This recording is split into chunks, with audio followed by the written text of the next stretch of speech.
Lapar pun haus roh dan hatiku, Tuhanku datang mohon suplaimu. Dirimu itulah yang ku perlu, yang menjadi hayat dan kuatku. Tuhan beriku makan minum, lapar hausku lerai pupus. Riang segar ku menempuh hidup, Tuhan beriku makan minum.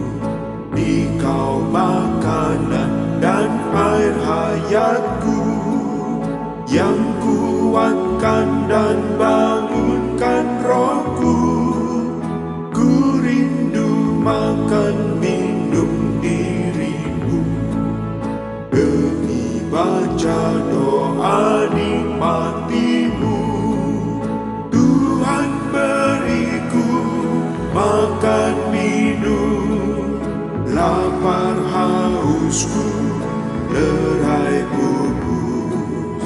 Riang segar ku menempuh hidup, Tuhan beriku makan minum.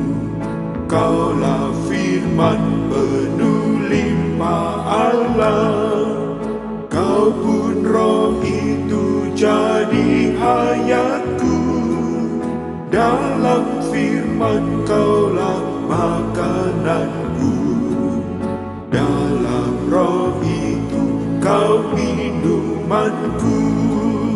Tuhan beriku makan minum, lapar hausku lerai pupus.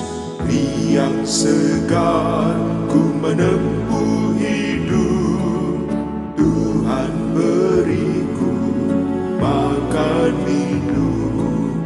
Turun dunia Kau jadi makanan, dipukul alirkan air hayat. Jadi makanan Kau mengenyangkan, jadi minuman Kau memuaskan. Tuhan beriku makan minum, lapar hausku lerai pupus. Riang segar ku menempuh hidup, Tuhan beriku makan minum. Ini Kaulah firman roh dan hayat, di dalamnya ku dapat suplaian. Kini Kau pun roh diam dalam rohku, hingga ku dapat minum dirimu. Tuhan beriku makan minum, lapar hausku lerai pupus. Riang segar ku menempuh hidup, Tuhan beriku makan minum. Kini ku datang ke dalam firman, menikmati menyesap dirimu.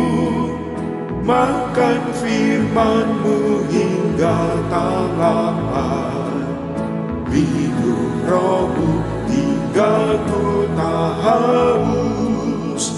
Tuhan beriku makan minum, lapar hausku lerai pupus.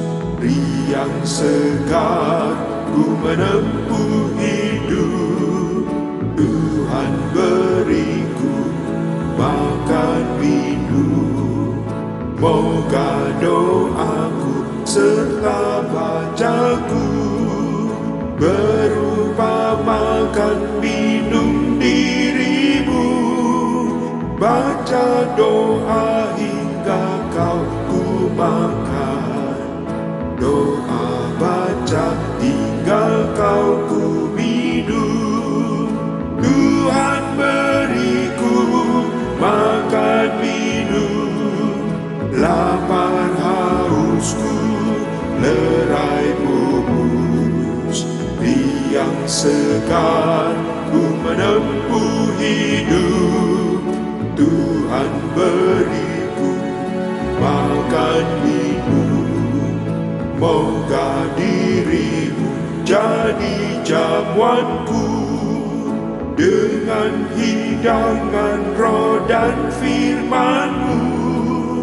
Makan dan minum sepuas hatiku, limpah ruah nikmati dirimu. Tuhan beriku makan minum, lapar hausku lerai tubuh. Riang segar ku menempuh hidup, Tuhan beriku makan minum.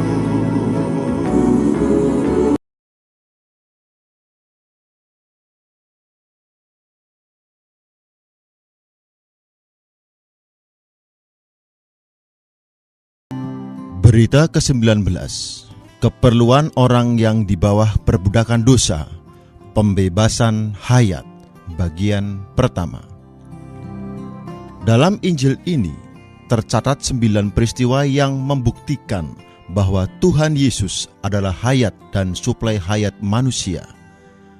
6 peristiwa pertama tercatat dalam Yohanes pasal 3-7, membentuk satu kelompok tanda yang menyatakan bahwa pada aspek positifnya Tuhan adalah hayat dan suplai hayat kita, agar kita dilahirkan kembali, dipuaskan, disembuhkan, dihidupkan, dirawat, dan dileraikan rasa hausnya.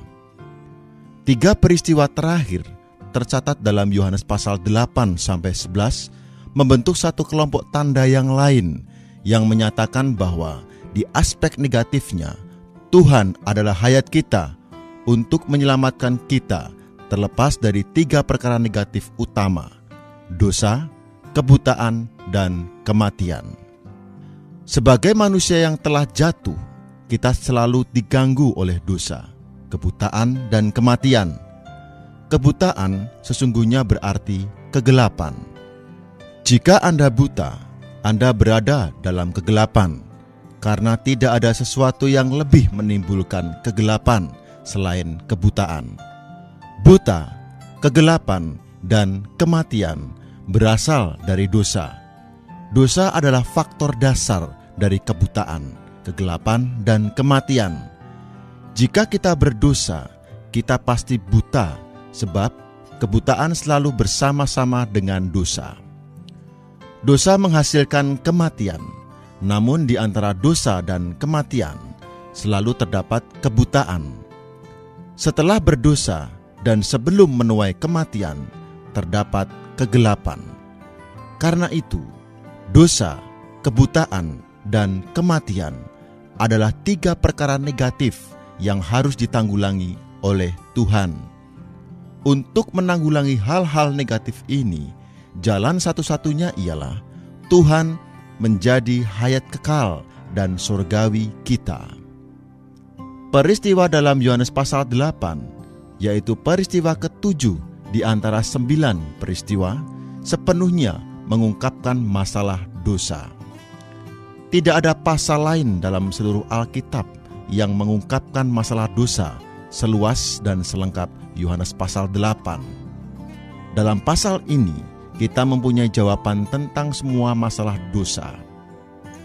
Sebagaimana akan kita lihat dalam pasal 9 dan pasal 10, masalah kebutaan ditanggulangi secara tuntas. Terakhir, dalam pasal 11, masalah kematian jelas terungkapkan. Setelah pasal 11, tidak ada peristiwa lain lagi, karena semua peristiwa yang positif telah diungkapkan dan peristiwa yang negatif telah ditanggulangi.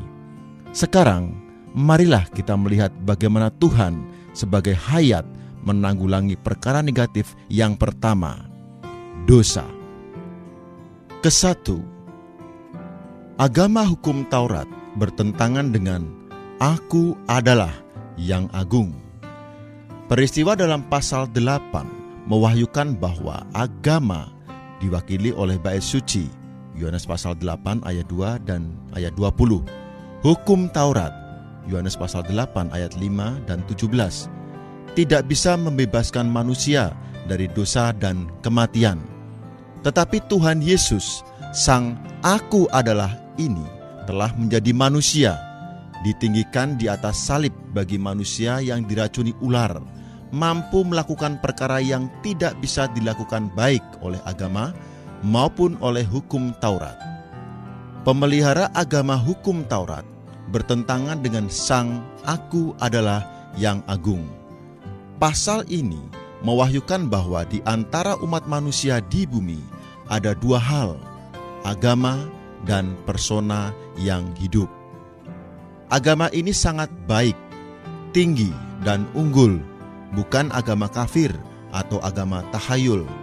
Inilah agama yang standar, yang membantu orang menyembah Allah, mengenal Allah secara harfiah di luar, membantu orang memelihara hukum Allah agar diperkenan Allah, dan menyempurnakan diri mereka.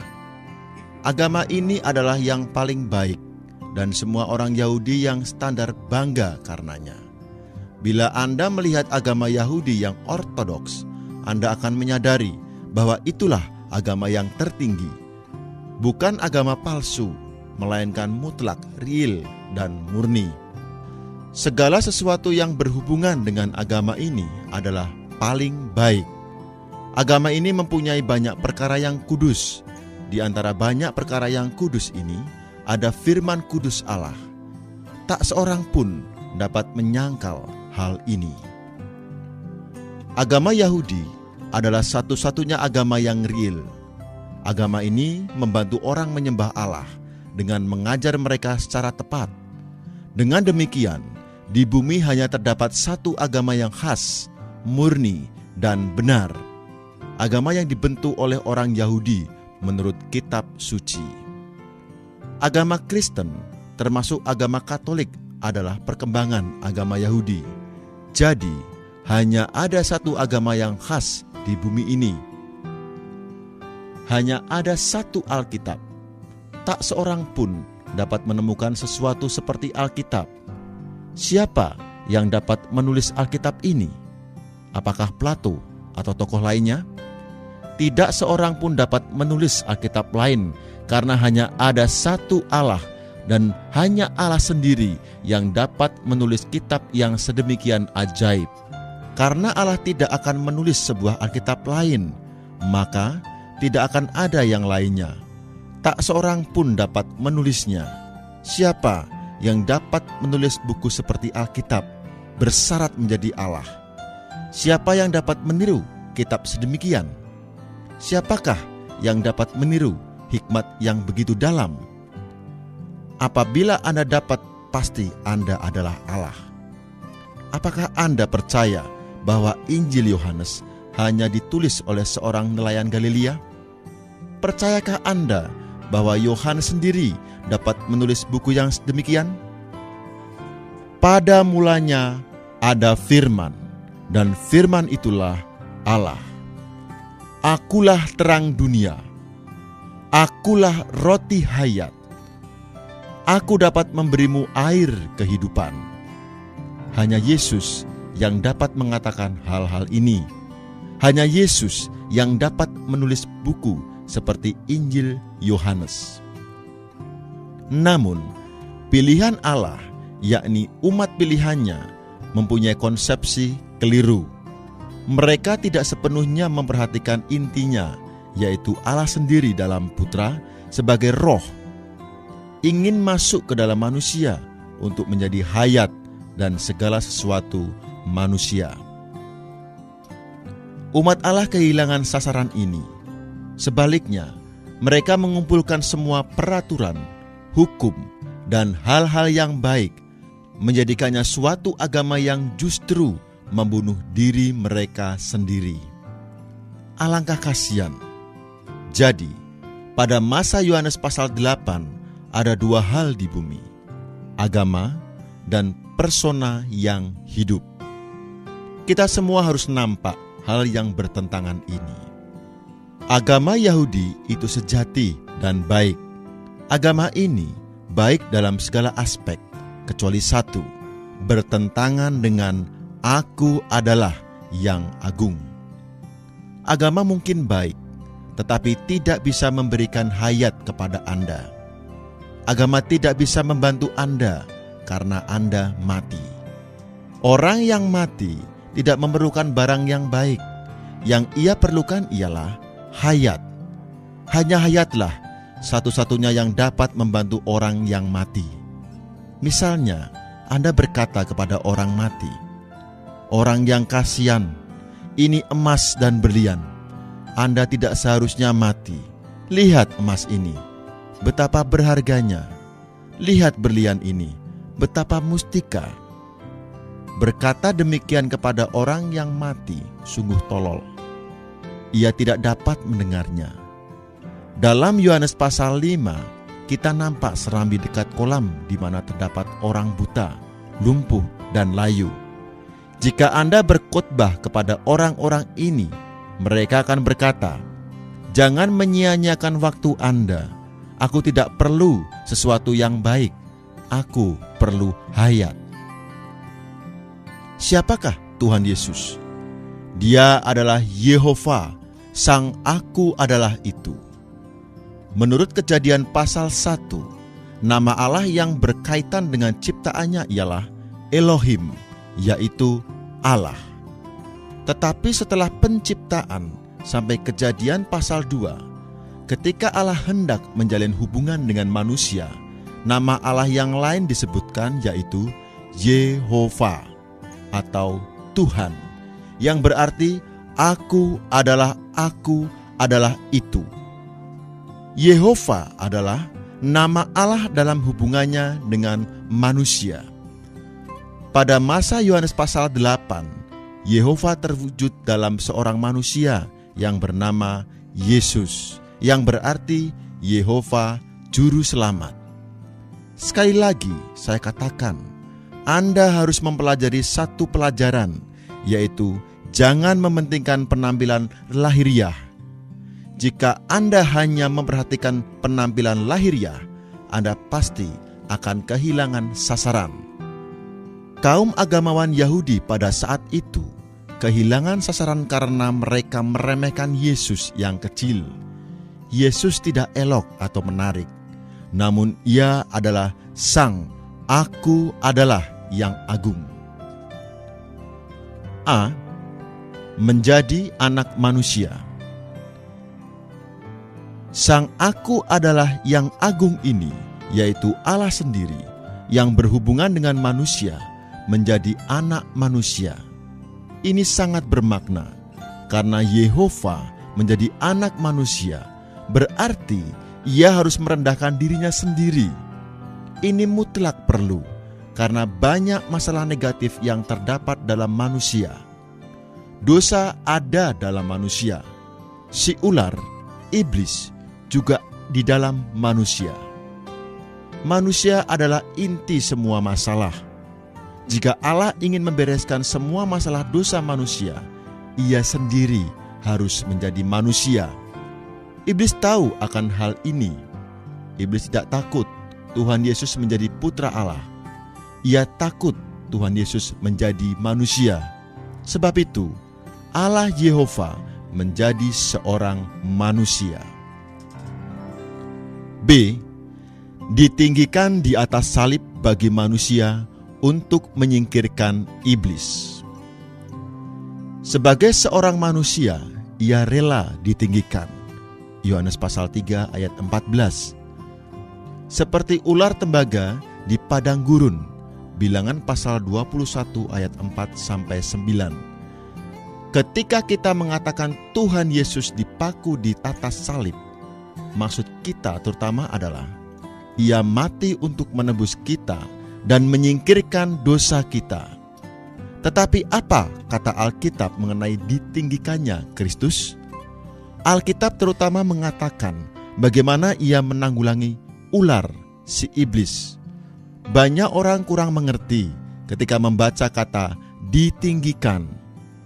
Anak manusia ditinggikan seperti ular tembaga, bukan hanya untuk menanggulangi dosa, bahkan untuk menanggulangi ular.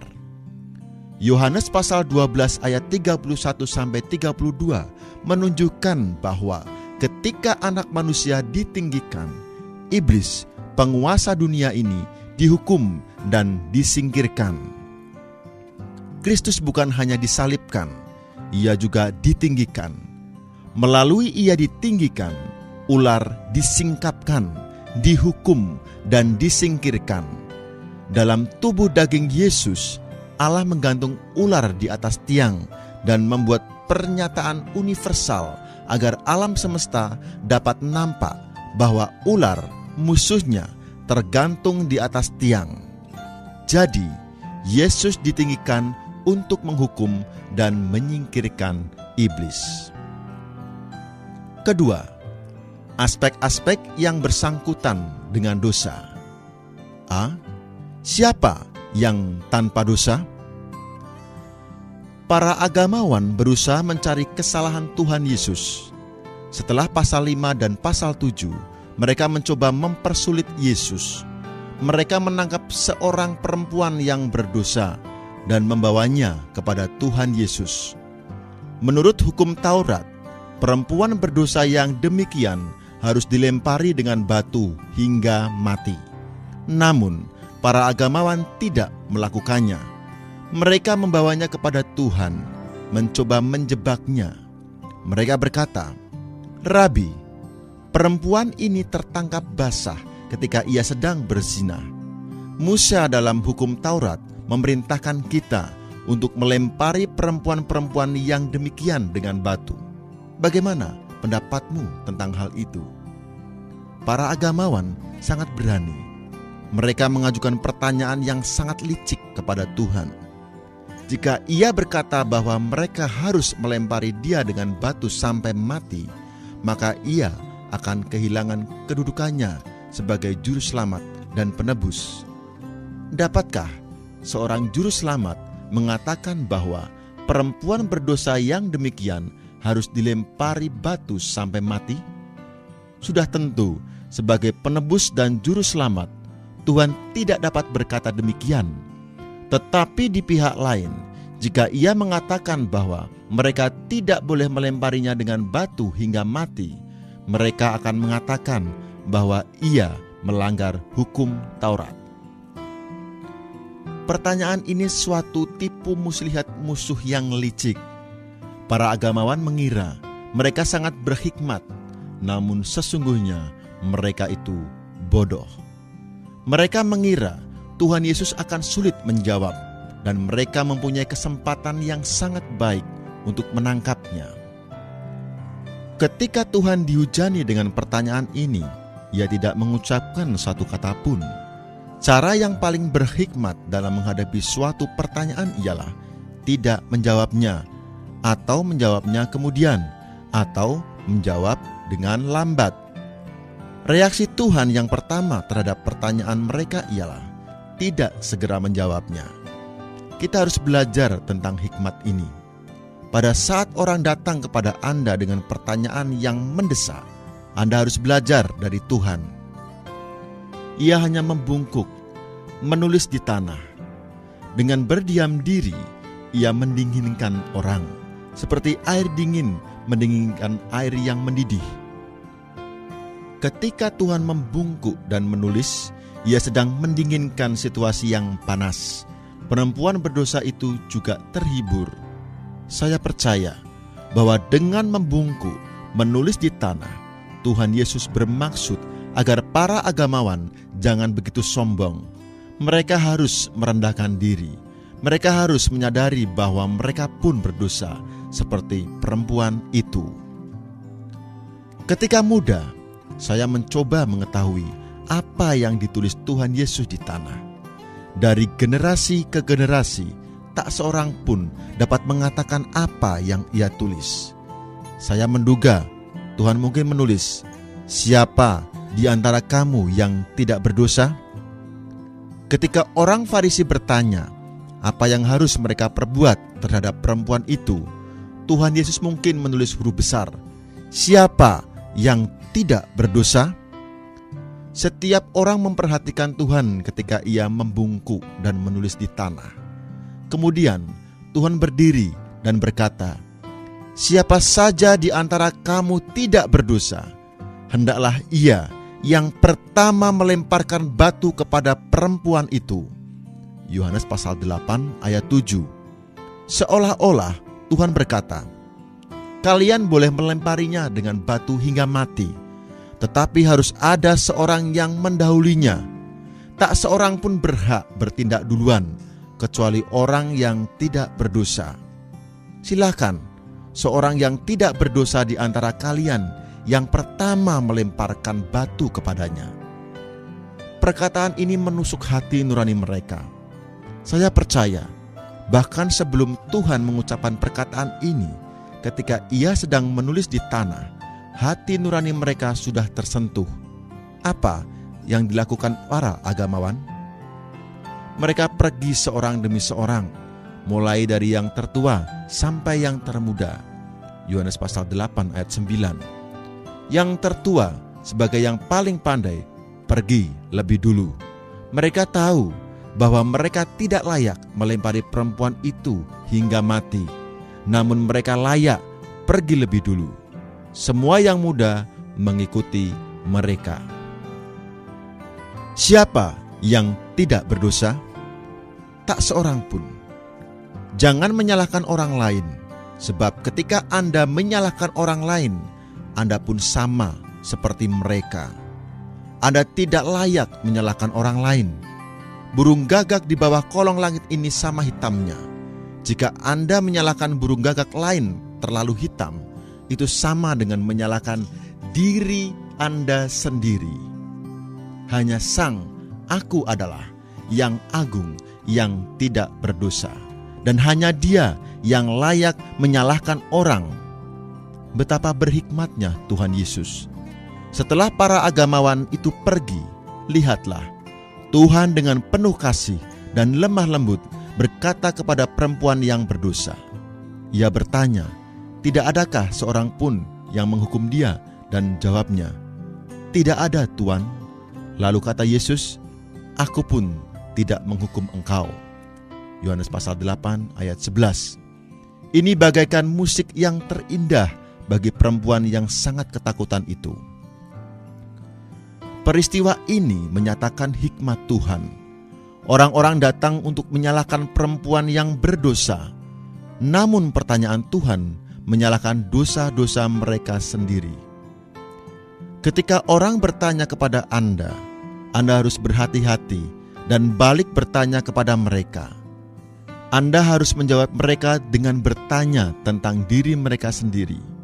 Demikian Anda akan menyentuh hati nurani mereka dan menaklukkan mereka. Akhirnya mereka akan mencela diri sendiri dan pergi. B. Sumber dosa, iblis. Iblis adalah sumber dosa. Yohanes pasal 8 ayat 44. Dosa itu sifat iblis, dan sifat iblis, dosa, adalah bohong. Dosa adalah suatu kebohongan, kepalsuan. Segala sesuatu yang berdosa tidaklah sejati. Akibat kebohongan adalah kematian dan kegelapan. Kematian dan kegelapan sebagai kepalsuan berlawanan dengan realitas. Karena iblis itu bapa pembohong, maka ia adalah sumber dosa. Unsur ilahi Allah yang bekerja sebagai hayat dan terang dalam manusia, membebaskan manusia dari perbudakan dosa. Namun, unsur jahat iblis yang bekerja sebagai dosa melalui manusia dan kegelapan di dalam manusia, menjadikan manusia budak dosa. Sifat iblis adalah bohong, mendatangkan kematian dan kegelapan. Kegelapan itu kepalsuan, lawan dari kebenaran atau realitas. Iblis adalah bapa kejahatan yang melahirkan anak-anak dosa. 1 Yohanes pasal 3 ayat 10. Anak-anak dosa adalah pengikut iblis. Karena itu, dalam 1 Yohanes pasal 3 ayat 10 terdapat ungkapan anak-anak iblis. Karena iblis adalah bapa orang berdosa, maka orang-orang berdosa adalah anak-anak iblis. Iblis itu ular tua. Wahyu pasal 12 ayat 9 dan pasal 20 ayat 2. Dan orang berdosa adalah keturunan ular beludak. Matius pasal 23 ayat 33 dan pasal 3 ayat 7. Karena itu, Tuhan perlu ditinggikan bagi mereka dalam bentuk ular di atas salib. Yohanes pasal 3 ayat 14. Bukan hanya untuk menolong mereka terlepas dari dosa, juga menolong mereka terlepas dari sumber dosa, iblis. Ibrani pasal 2 ayat 14. C. Budak dosa. Siapa saja yang berbuat dosa adalah budak dosa. Yohanes pasal 8 ayat 34. Seorang budak selalu terbelenggu. Satan, iblis, menaruh seluruh umat manusia di bawah belenggu dosa dengan menempatkan dirinya ke dalam manusia sebagai sifat dosa yang memaksa orang untuk berdosa. Siapapun tidak berdaya membebaskan diri dari perbudakan ini. D. Akibat dosa, kematian. Akibat dosa adalah kematian.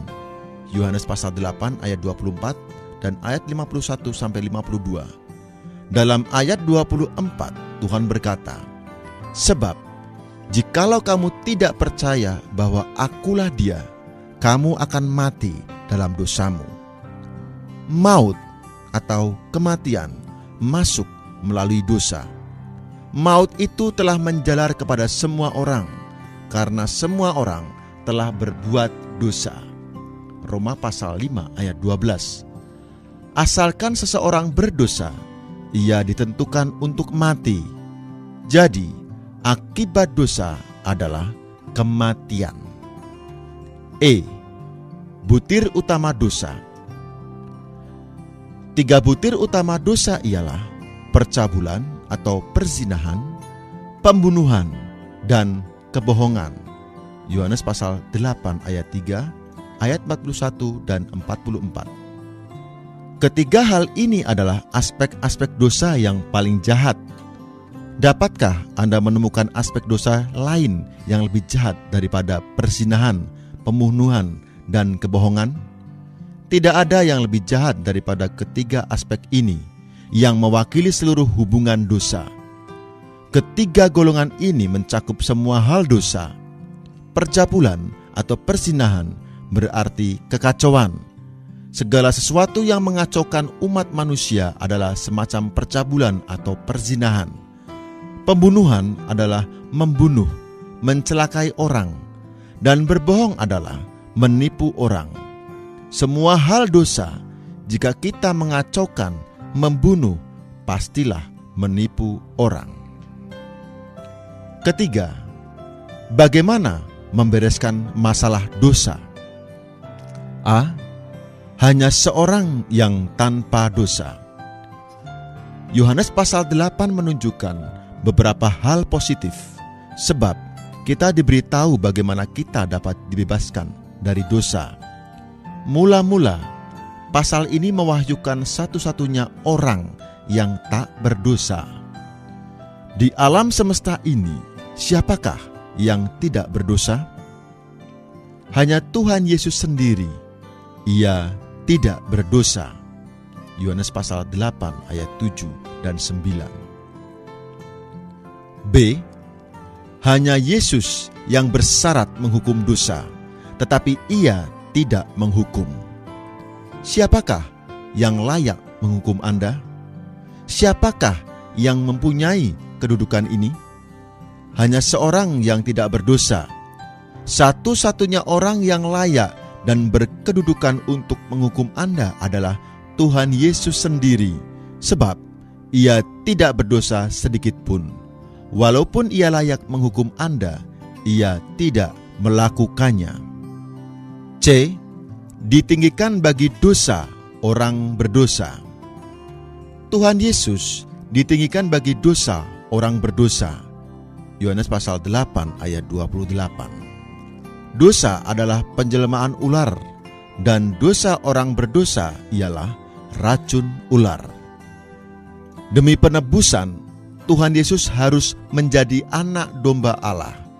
Tetapi demi menanggulangi sifat ular, Tuhan Yesus harus ditinggikan dalam bentuk ular. Untuk menanggulangi sifat jahat ular dalam umat manusia, Ia harus ditinggikan di atas salib dalam bentuk ular. D. Layak mengampuni dosa manusia dan dapat membebaskan manusia dari perbudakan dosa. Tuhan layak mengampuni dosa manusia dan membebaskan manusia dari perbudakan dosa. Yohanes pasal 8 ayat 32 sampai 34. Tuhan tidak hanya memberi kita hayat, Ia pun masuk ke dalam kita sebagai hayat kita. Tipu muslihat iblis bukan hanya menyuruh kita berbuat salah, tetapi juga menginjeksikan dirinya ke dalam kita. Dengan demikian, dosa tidak hanya bersifat objektif, suatu perbuatan lahiriah. Dosa pun ada di dalam sifat kita, sangat subjektif. Dosa tidak lagi di luar diri kita, melainkan di dalam kita. Bahkan sudah menjadi diri kita, di dalam sifat kita. Segala sesuatu yang di luar sifat kita tidak dapat membantu kita menanggulangi dosa yang ada dalam sifat kita.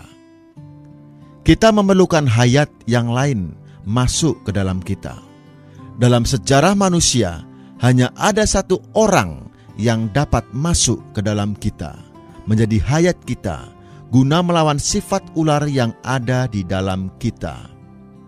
Konghucu atau Plato tidak bisa melakukannya. Yang bisa hanyalah Yehova, Sang Aku adalah yang itu. Hanya Dia sendiri yang bisa masuk ke dalam kita sebagai hayat untuk melawan sifat ular yang ada di dalam kita. Perbudakan atas diri kita bukan suatu yang lahiriah, melainkan sesuatu yang batiniah, bahkan dalam sifat kita.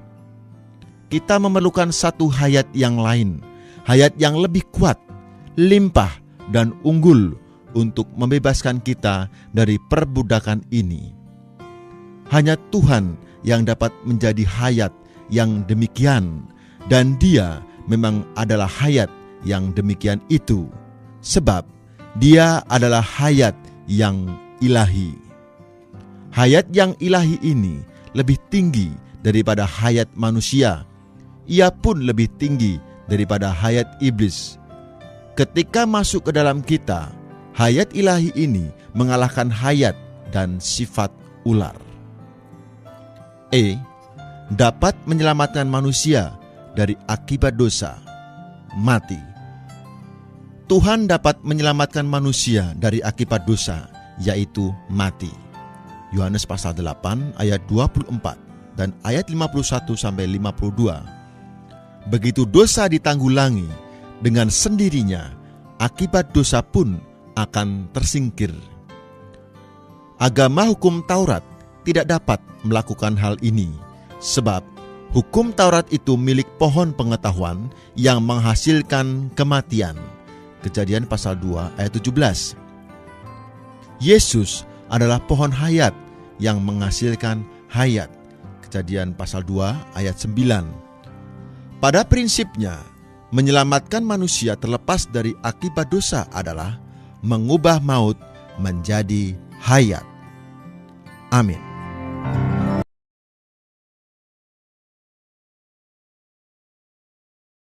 Sebagai orang usia lanjut, banyak tuntutannya pada orang-orang di sekitar mereka. Saudara-saudara, kita bisa tinggal sendiri. Kita bisa tinggal dengan anak mantu cucu kita. Kita juga bisa tinggal di panti berda usia. Dimanapun kita berada. Tapi kalau kita memiliki satu karakter, saudara, suka menuntut. Kita menuntut teman sekamar kita kalau kita di panti. Bahwa dia harus begini, begitu. Kita menuntut anak-anak kita. Kita menuntut cucu, mantu kita. Saudara, kita bukan lebih banyak memberi, tetapi lebih banyak menuntut. Maka kita menjadi satu pribadi yang sungguh-sungguh bisa menjengkelkan. Dan kita berada di tengah-tengah orang yang kita kasihi bukan menjadi berkat, tapi malah menjadi beban. Saudara dan saya sebagai milik Kristus tidak diharuskan seperti itu. Saudara dan saya harus belajar. Ketika kita semakin tua, kita semakin mengasihi Kristus. Semakin tua, kita semakin memiliki karakternya Kristus. Saudara dan saya mau, bukan?